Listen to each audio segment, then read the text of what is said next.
Hey, ladies and gentlemen, welcome to another episode of the Page Church Podcast. Tonight we are continuing reading The Revolution Will Not Be Funded Beyond the Nonprofit Industrial Complex. If you missed any episodes, you want to double back, man, to catch up. This has been a powerful text right about now. It is so incredibly crucial. But importantly, I want you guys to continue to stay here on my channel.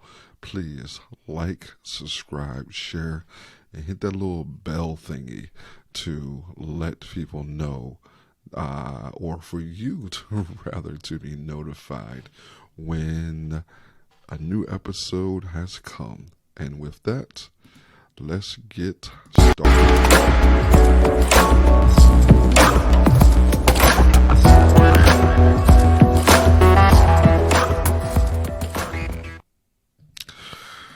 And we back.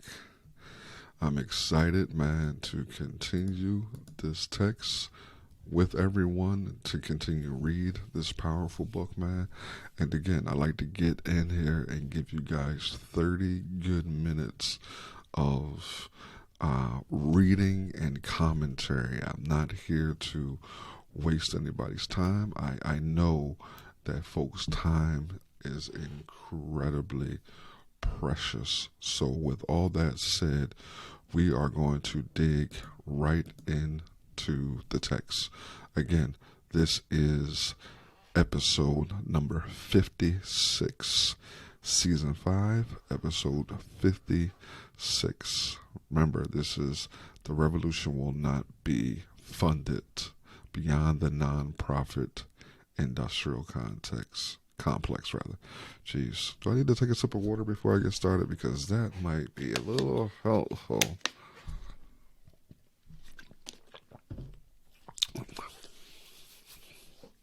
And I'm going to get started.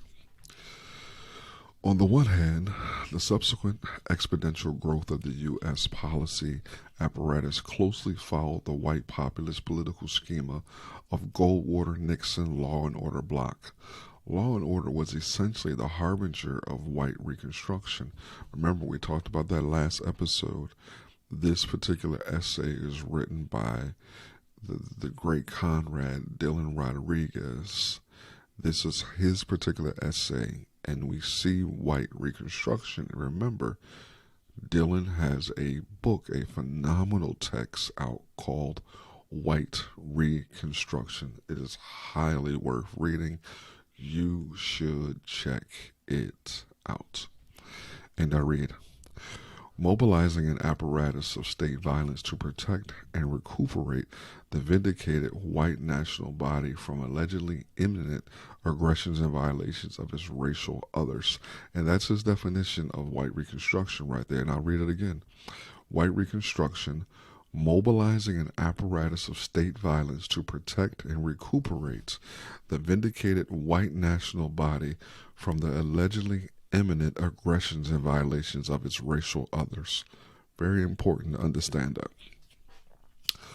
White civil society, accustomed to generally unilateral and exclusive access to cultural, economic, political, and capital necessary for individual and collective self-determination, encountered reflections of its own undoing at this moment.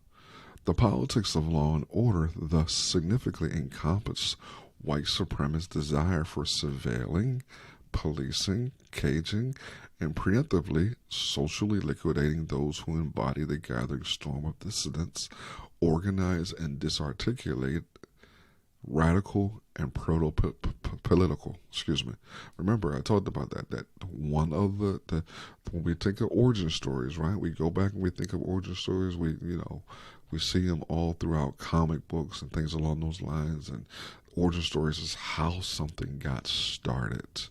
And the origin story does not mean, for instance, when you think of, you can think of any comic book character who started out with a villainous origin story, a villainous origin story until something transpired to change their perspective and ideology to move them to be, I guess, more heroic.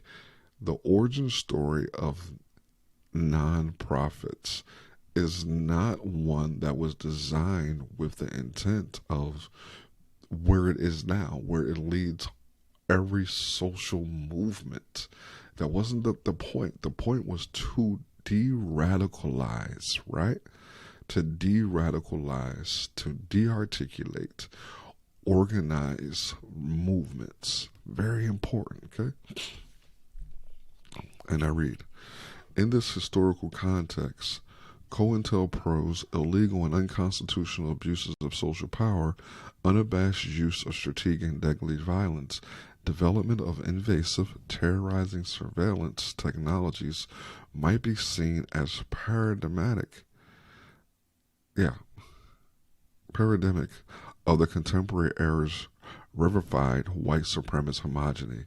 Contrary to the widespread assumption that COINTELPRO was somehow excessive, episodic, and extraordinary in its deployment of formerly illegal and unconstitutional state violence, J. Edgar Hoover's venerated racist state strategy simply reflected the imperative of white civil society's impulse towards self-preservation in this moment, right?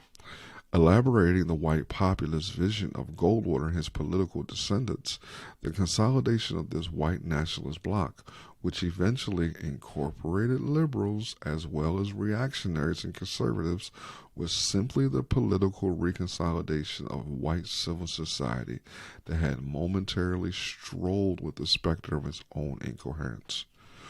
Goldwater's epoch-shaping presidential campaign Goldwater's epoch-shaping presidential campaign in 1964 set up the political premises and popular racial vernacular for much of what followed in the restoration of white civil society in the 1970s and later.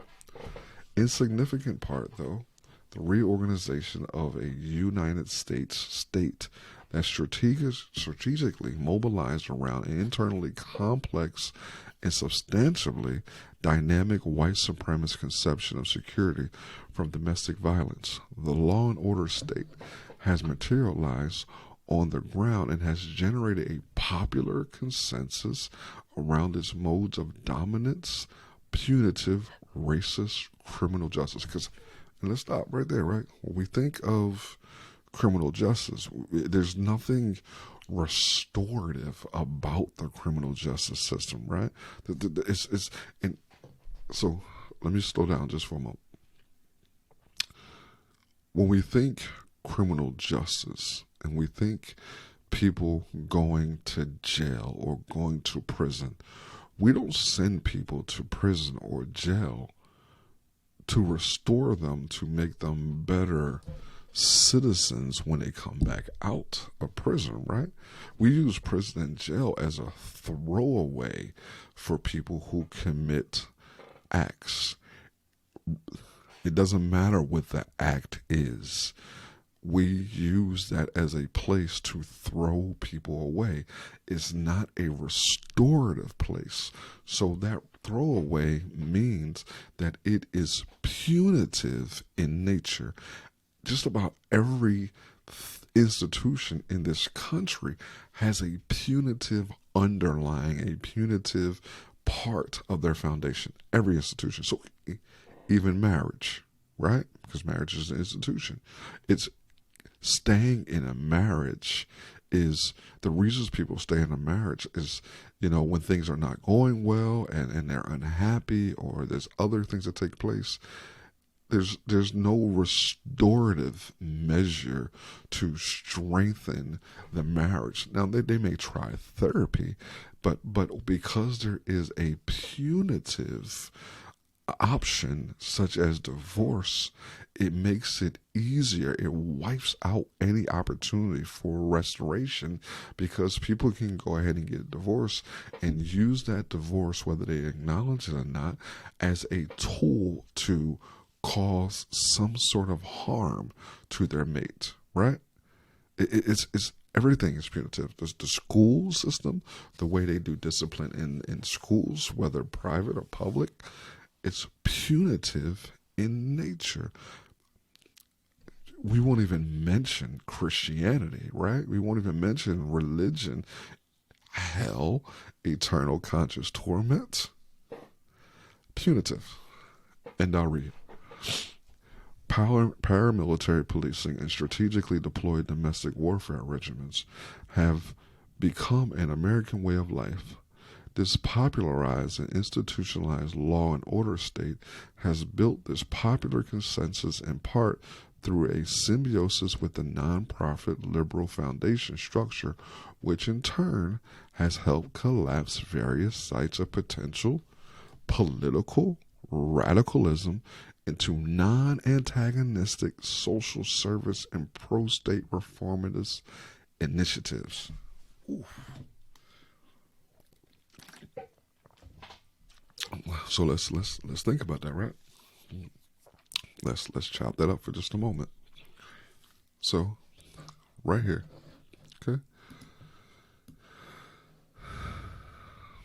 I want to highlight it because I think it's important. I think it's crucial to understand this particular component, okay? What nonprofits in many ways has become is a symbiosis. It takes place, right? This symbiosis with the nonprofit liberal foundation structure, right? Most nonprofit liberal foundation structure has helped collapse various sites of potential political radicalism into non-antagonistic social service and pro-state reformist initiatives. Just it has helped. It has not been the cause of. It has assisted, helped various sites of potential political radicalism. And again, I often reference Robert L. Allen's book, Black Awakening in Capitalist America. He highlights it specifically and clearly that nonprofits were used to de-radicalize political thought, and particularly in its origin story, right? Black radical movements to create non-antagonistic social service and pro-state reformist initiatives. Okay? And I read, vast expenditures of state capacity from police expansion to school militarization and the multiplication of state foreign popular cultural productions, from the virtual universalization of tough on crime, electoral campaign message, to the explosion of pro-police discourses in Hollywood film, television dramas, and popular reality shows.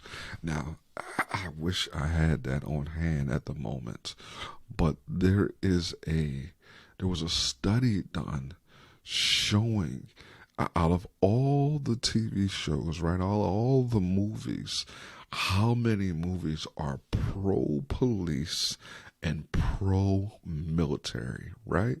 And we call that propaganda, right? Propaganda. It's another way because propaganda is a tool used to condition people to think and respond a certain way. So when you have all these cop shows and all these movies that are pro-military, when you think of TV shows right now, you think of Chicago Police, Chicago PD, Chicago Fire, Chicago Med, SEALs, all the NCISs, because there's probably 25 of them. Even before then, you had CSI. You can go all the way back to Dragnet. You can go to Barney Miller. You can even come fast forward to what's the one? Law and Orders. All of them, the original to, Criminal Intent, to SVU, to the new one, Organized Crime. You can go all throughout television, and we won't even mention movies, right?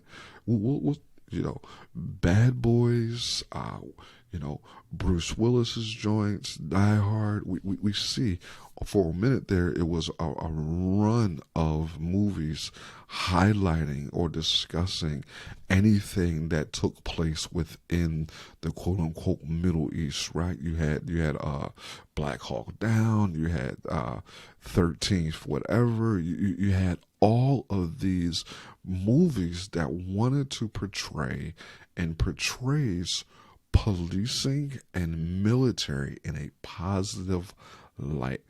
That's very, very, very important, and it's part of what is taking place. So let me read that part again, because I want that part to really hammer home into your psyche when you're watching these shows.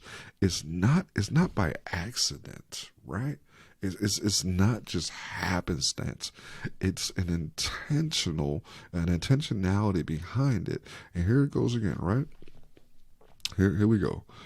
And I read, vast expenditures of state capacity, from police expansion to school militarization and multiplication of state-formed popular cultural productions, from the virtual universalization.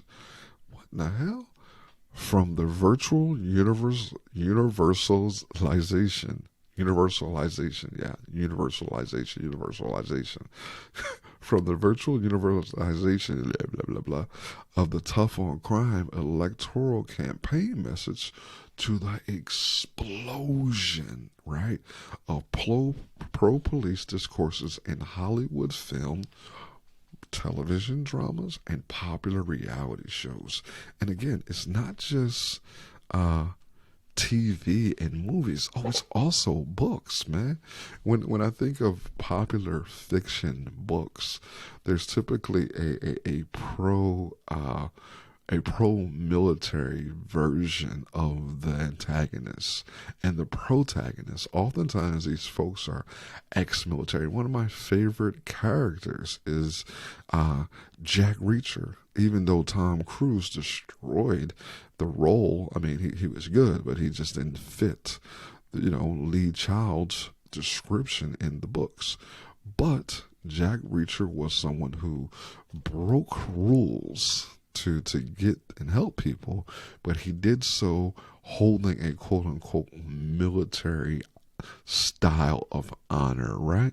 But that's part of it. That's there's an intentionality by that. And I'm not saying in any shape or form that like Lee Childs or any of these other people are agents. But what I will say is, when you do your Googles and you do your research, you'll see how the United States military has paid to be a part of these movies. It's listen, man. Don't trust me. Do your research. Okay? And I read, have conveyed several overlapping political messages which have accomplished several mutually reinforcing tasks of the white Reconstruction agenda that are relevant to our discussion here. 1. The staunch criminalization of particular political practices embodied by radical and otherwise critically dissenting activists, intellectuals, and ordinary people of color.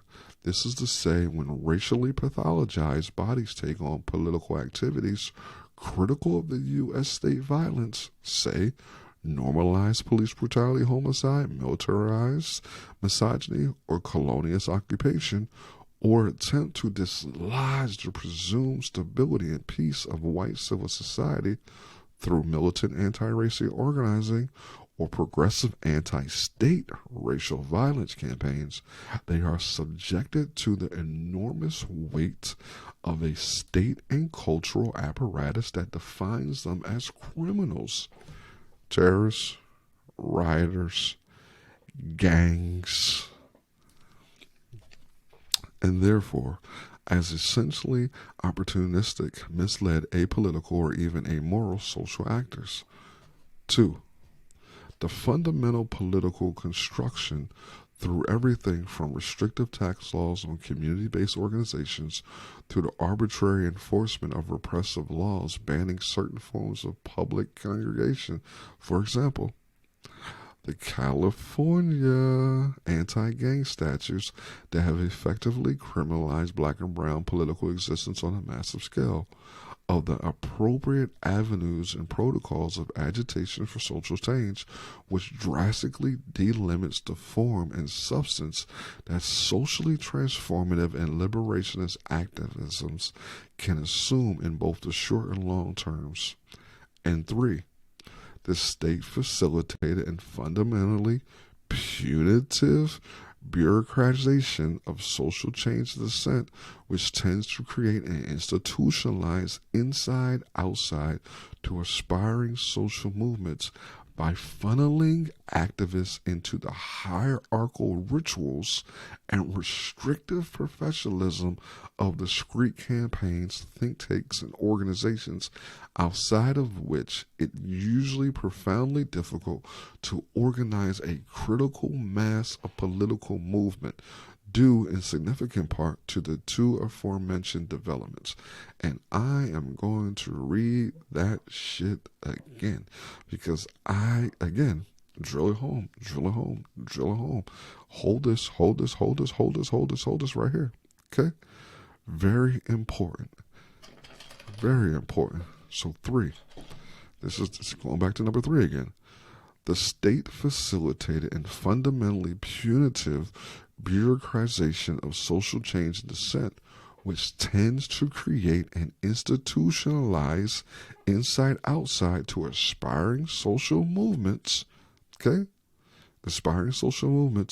by funneling activists into the hierarchical rituals and restrictive professionalism of discrete campaigns, think tanks, and organizations, outside of which is usually profoundly difficult to organize a critical mass of political movement, due in significant part to the aforementioned developments.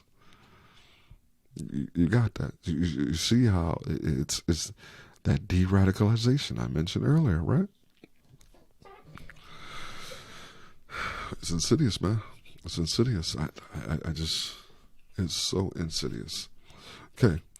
In this context, the structural and political limitations of current grassroots progressive organizing in the United States has become stunningly evident in light of the variable explosion of private foundations as primary institutions through which to harness and restrict the potentials of U.S.-based progressive activism.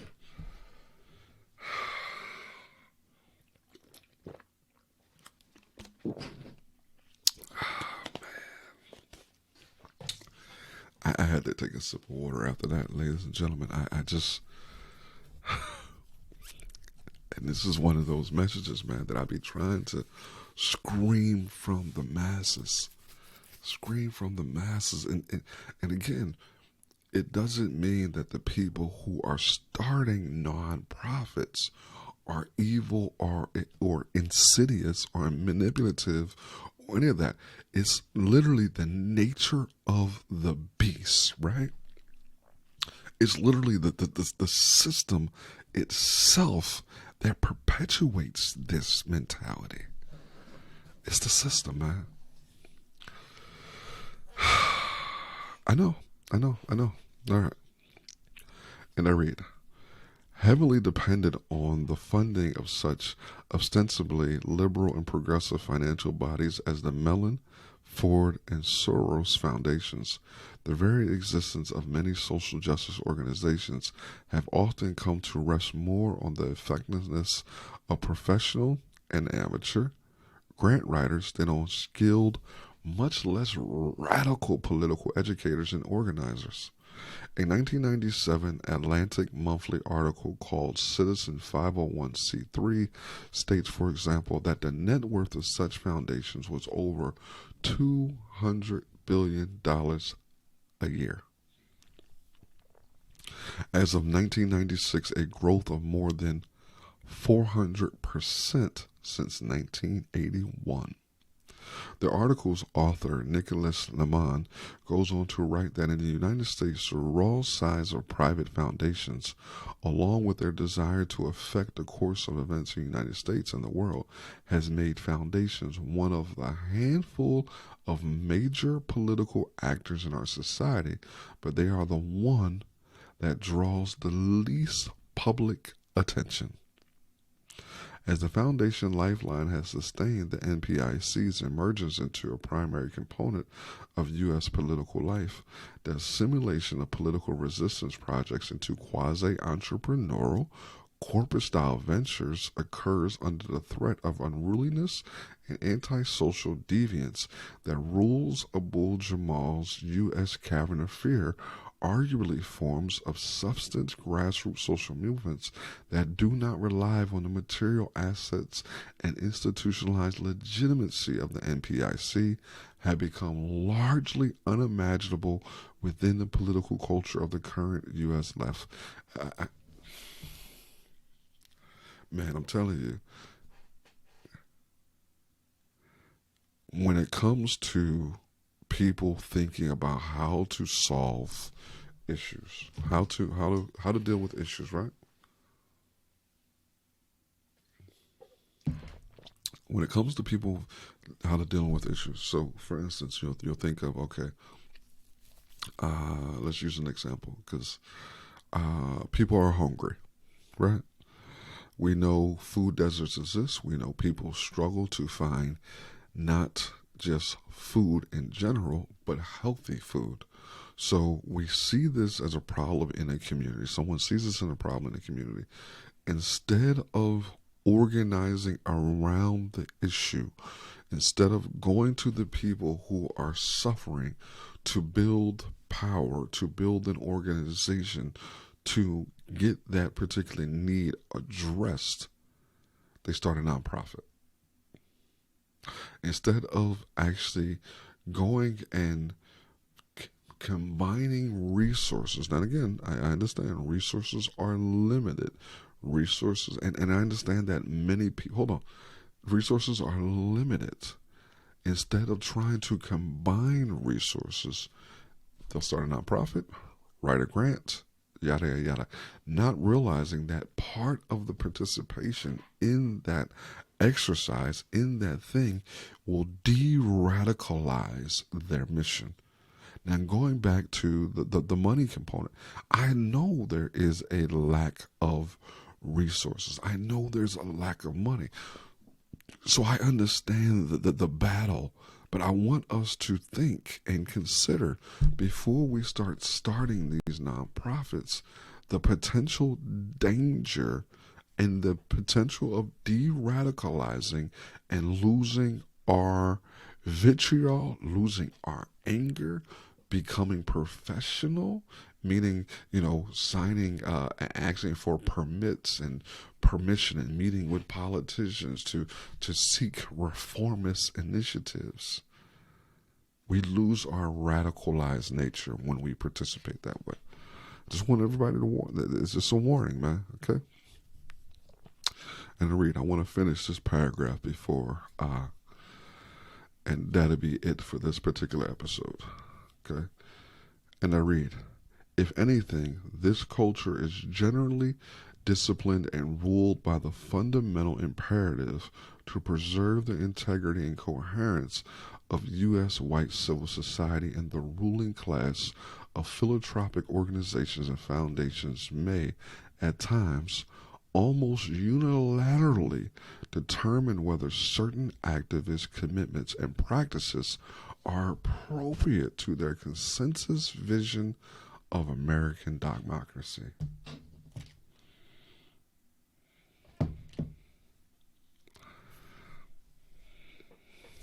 I don't. That's the thing, man. That's the thing. That's it.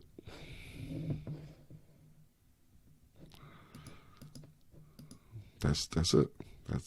That's what happens, man. Ladies and gentlemen, I want to thank you for tuning into another episode of the Page Turners Podcast. I sincerely appreciate you guys, man. Remember, The method and the thought and the motto of this show, this platform, this movement is to study and fight. As always, I want to thank the good folks over at KeystoneDigital.tv for distributing this fine product. Remember, you can become a member of our Patreon. Please. Part of what we do with our Patreon is a portion of the Patreon will go to book giveaways. I'm not in this to make money. I'm not in this to be popular. I am in this to help others. As always, it's your boy Elgin Bailey. Till next time.